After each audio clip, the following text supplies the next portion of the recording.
In Texas, a company called Ammotech has developed a variety of new weapons like the chain-fed machine gun, the Claymore landmines, and the barbecue flamethrower. This has made them the leading innovator in the industry. Desmond is a very lazy Ammotech employee who always arrives late. Today he's also forgotten his badge, so the guard won't let him pass. Now Desmond has to fill out all the paperwork again to get a new badge that finally allows him to enter the building. He runs through the reception and an alarm reminds him he must leave his phone at the front desk. In the elevator he bumps into Samantha, who mocks him for always being late and gives him a watch. Then Desmond sneaks around so he can reach his desk without being seen by his boss Adam. Instead of working though, he starts playing a video game. At that moment Adam calls him to his office and the secretary Helen very slowly walks to the door to let Desmond in. Adam scolds him for being late and informs him that Ammotech will be merging with another company. Adam needs Desmond to finish his report by the end of the week or he'll be fired. When Desmond returns to his desk, Lentworth tells him that the other company has already fired half of their accounting staff, so Ammotech will probably fire lots of people too. Murad shares that one of their co-workers was already fired last night, but Desmond thinks they worry too much. Regional manager Marcus overhears and makes fun of them, even making racist comments about Murad.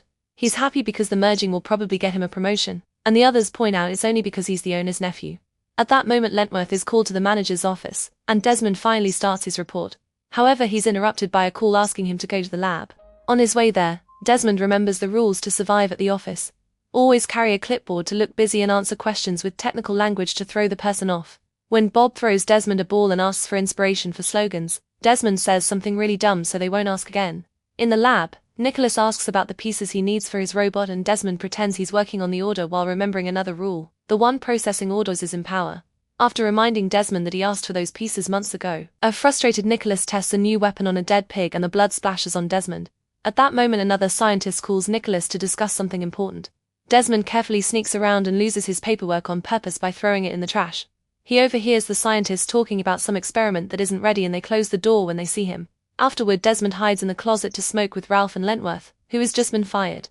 When Desmond returns to his desk he follows this last rule: use office hours to work on your own stuff. The video game he plays is his own creation and he hopes to sell it one day. Desmond is still bored though, so he tries to prank call Miranda, who can tell it's him. Then Desmond tries to order pizza, but the phones are blocked so employees can't make outgoing calls. Miranda complains about Desmond bothering and not letting him work, and he suspects that the only reason why Desmond stays in the company is Samantha. Desmond denies it and changes the subject. Suddenly all the employees are called to the conference hall. Company owner Franklin tells them about their newest project, an energy drink called Zolt. Desmond isn't paying attention because he keeps staring at Samantha, who is sitting next to another guy. Jealousy takes over and Desmond decides to leave the conference to finish his report. The rest of the employees get free cans of Zolt. At home, Desmond tries to ignore his lazy roommate so he can work on his report. However, seeing his dog in a costume changes his mind. The group goes outside and pretends they're in Mario Kart by racing on shopping carts. The next morning Desmond wakes up on his desk and confirms he finished his report, but it is almost 2,000 mistakes. At the office, Desmond realizes that he forgot his badge again, but thankfully the guard isn't around. At the same time one of the scientists arrives, however he drives away when he sees Desmond. As he rushes through the front desk, Desmond drops his phone and assumes the guard is asleep, not noticing the mug stabbing the back of his head. In fact, Desmond is in such a hurry that he runs to his desk without seeing any of the bloodstains on the walls and desks or the bodies on the floor. At that moment Adam calls him to his office, so Desmond prints the report with all the mistakes. Adam keeps sharpening pencils while repeating nonsense and Desmond knows as he's been drinking salt. While he legs around, he's shocked to discover a dead employee on the floor with multiple pencils on his back. Adam explains he killed him because he wasn't a good worker and made too many spelling mistakes. Then he checks Desmond's report and the first page has enough errors to make him furious. Adam's veins get dark as he announces that Desmond is fired and throws him through the door. The other employees also have dark veins and together with Adam, they start chasing Desmond, so he runs to hide in a cubicle and asks Carter for help. Carter tells him off and keeps drinking Zolt while working. When Desmond tries to leave he accidentally trips on the cables, disconnecting the computer.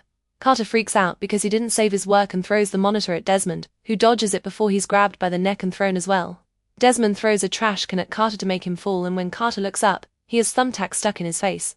A furious Carter makes a very impressive jump to capture Desmond and pushes him against the wall to start choking him. Desmond hits him with a clipboard and they both fall, causing Carter to die when his neck is impaled on the clipboard. After covering the body with a jacket, Desmond tries to call 911 but the company operator reminds him that employees aren't allowed to make personal calls. Her Zolt-drinking coworker suddenly snaps and hits her, so the call abruptly ends.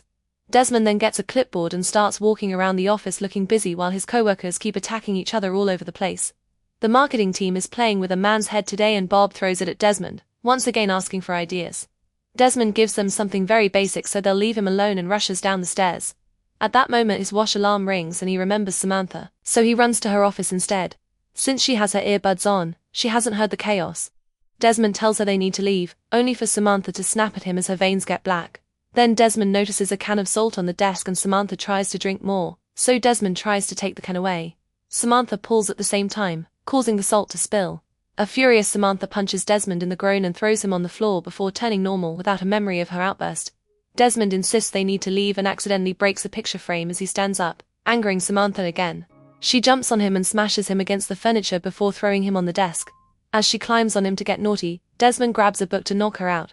When Samantha wakes up, she discovers that Desmond has tied her to a dolly with tape. She doesn't remember anything and swears she's fine, but Desmond refuses to untie her and carefully pushes the dolly down the stairs while she yells at him. At that moment people appear on the stairs, so Desmond drags Samantha to the storage room to hide. In the main office, Adam is gathering the marketing team to make them join his mob.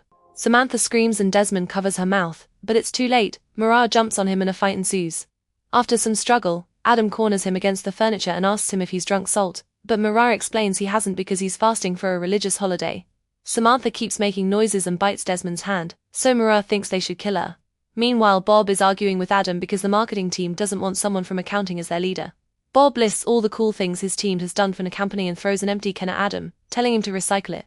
Adam makes a ninja star out of the can and throws it at Bob to decapitate him. Then he makes the marketing team kill the 2 employees who created the ad campaign he hated. After Adam and his mob are gone, Adam's group comes out and tries to take the stairs, only to find people brutally killing each other. When they open the elevator doors, they watch the elevator fall at great speed until it crashes. Next they try the vents, but the dolly doesn't fit. Then they hide in an office and are startled by the janitor's dead body. A desperate Desmond wants to escape through the window and throws a printer to break the glass, but that only activates the security system. Now the whole building is sealed with metal panels. Samantha and Mirage scold Desmond for not reading the employee manual and explain that only top management has the code to reopen the seal. This means they'll have to cross several floors to make it to the top. The trio moves quickly through the corridors while avoiding all the crazy coworkers that keep attacking and killing each other.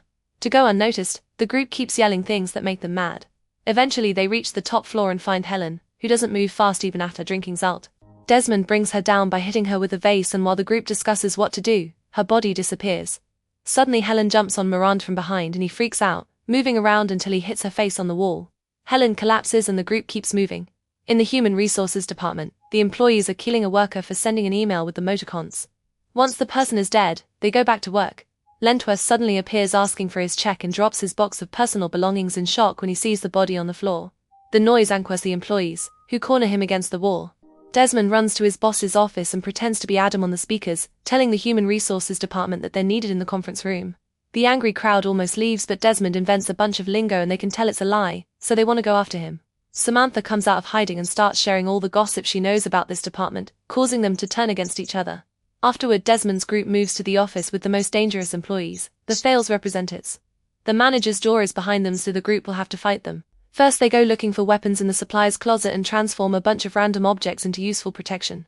Samantha points out they'll need as many hands as possible and convinces them to untie her, saying that if she loses her mind she gives them permission to enter. Then Desmond asks the salesman to let them reach the door without fighting, but the guys go crazy and immediately attack. A vicious fight begins and the heroes have no choice but to kill some of their co-workers to survive the battle. Parts of the ceiling and lots of furniture are destroyed, large quantities of blood are spilled, and men keep falling dead in every corner. Suddenly a healthy guy pretending to be crazy tackles Desmond and tells him they need to escape, but Murad kills him without realizing he's innocent. Once the battle is over, Samantha is feeling weak, so Desmond has to help her walk. They finally make it to the locked door of the tulp office where Franklin is hiding with the managers. After seeing Samantha throw up on the security camera, Franklin refuses to open the door. At that moment the janitor comes out and leaves it open, so the heroes can go inside anyway. In the office, the group confronts Franklin about Zote. He explains it was created as an energy drink to keep soldiers alert and productive, but the first batch went wrong. The scientists have been angry with the company lately, so they fed the bad drinks to the employees as revenge. Franklin plans to wait until all the workers have killed each other.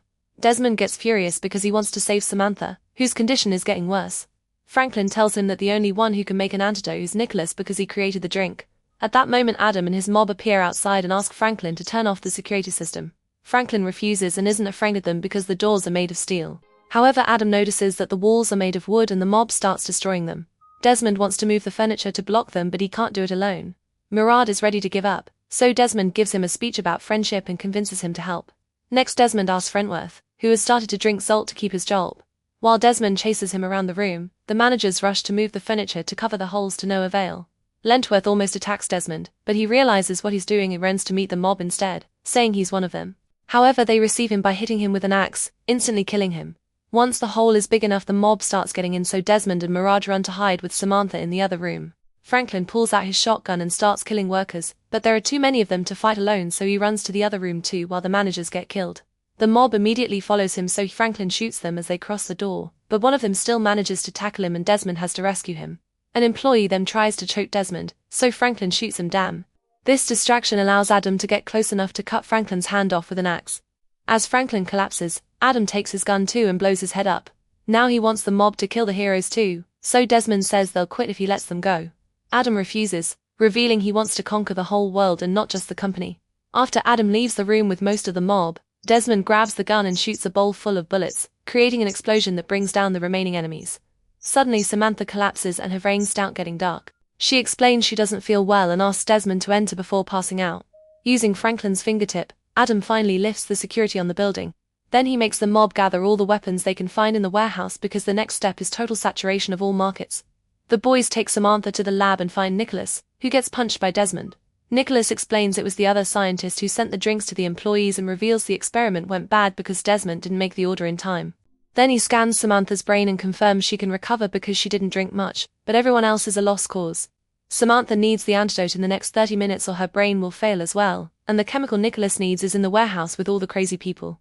Desmond and Miranda remember there's a company museum and proceed to destroy a bunch of exhibitions to get some weapons. Then they sneak into the warehouse, where Ralph accidentally drops a bunch of Zolt cans. Adam doesn't accept mistakes and makes the mob kill Ralph, calling him the weakest link. The duo watches everything without realizing they're appearing on the security cameras. As soon as Adam sees them, he sends the mob after them. Desmond throws out a couple of mines, but they're too obvious and everyone just dodges them. Murad then activates a flamethrower and furiously burns a few co-workers down, making the rest of the group back off. Unfortunately, the flamethrower runs out of fuel, so Murad and Desmond have to run away as the mob chases them. The chaos causes some salt cans to fall from the shelves and some employees stop to drink, so the duo uses the distraction to come out. Murad pushes a cart carrying Desmond, who opens fire at their enemies with all the weapons from the museum. The constant movement allows him to shoot quickly and get people from all angles. Soon all the enemies are down and the corridor is clear. The guys can now finally get the chemical from a box. At that moment, Adam appears in a battle suit designed by the company and shoots at the shelves to make Desmond fall. The duo runs to hide behind the shelves while Adam continues to fire, destroying several boxes with important products. Desmond checks a fallen box and finds more weapons, so he gives the chemical to Murad and tells him to take it to Nicholas while he distracts Adam. While Desmond yells at Adam to keep his attention, Murad tries to run out but is brought down by Marcus, who is also drunk salt. Marcus starts beating Murad up while saying many racist things, and in the struggle he drops his keys. Murad grabs them to stab Marcus in the leg, then he hits them with a wooden plank and finishes him with a punch. All his bottled-up anger finally comes out and Murad screams in a very creepy way, so when more employees show up they don't dare attack and Murad gets to run away. Adam makes the new arrivals search the warehouse too. Desmond continues to sneak around while yelling all the wrong things he's done at the office since he was hired, taunting Adam until he has him in a corner. Unfortunately, Desmond's gun doesn't work and he has to dodge Adam's attack. The angry mob also comes for him and Desmond finally manages to activate the gun, so he shoots them down before running. When Desmond's about to reach the exit, a man tackles him and captures him. Adam approaches them to get his victory, but his suit's running out of power. He then rips Marcus' arm off and inserts it into the suit to use as fuel. Now Adam gets ready to shoot Desmond, however a healthy Samantha shows up and shoots a rocket to bring him down first. Adam's suit is still working, so the heroes decide to run. As they wander through the corridors, Mirage sets up a bunch of explosives on the walls. Adam soon shows up and chases them to the museum, where Desmond activates the detonators. To his surprise, nothing happens, and Samantha realizes the boys installed the bombs but didn't connect them to the detonators. Then Desmond throws his last mine before the trio runs outside. Adam doesn't see it because of the suit and steps on it, causing a huge explosion that kills him and sets the whole building on fire. While the police and the firemen finally arrive, Murad relieves himself in Desmond and Samantha kiss. And that's how this story comes to an end, a tale of love, loss, and redemption. Thanks for watching Film Fanfiction. If you enjoyed this video, make sure to hit like, subscribe and ring the bell icon so you never miss the next story. See you in the next video, where every movie tells a new story.